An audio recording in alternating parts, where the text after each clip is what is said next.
When you say artificial intelligence and when you say also deep fake, ano po ba yon? Sige, simulan natin. Ang AI, medyo hindi naman siya bago, matagal na siya nandyan. Basically, anything uses data to interpret patterns and then use that for decisions. AI yan. Ang naiba ngayon, since November 2022, ang tinatawag nating generative AI. So ito yung AI na hindi lang nag-i-interpret ng data, gumagawa na rin siya ng bagong data. So you can produce videos, images, chatbots you can talk to. And I think ang malaking bagay na nag-iba rin is ngayon, anyone can use it. Hindi katulad dati ang AI, kailangan may alam ka sa programming, mathematics. Ngayon, karaniwang tao pwedeng gumamit. Basta may internet connection ka, you can use these tools.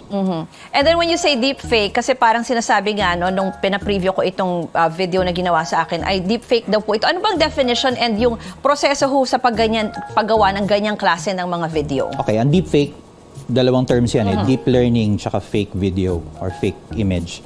Deep learning, proseso yan sa AI, katulad na nasabi earlier. Yan yung pagkuha ng napakadaming data and then you can process it.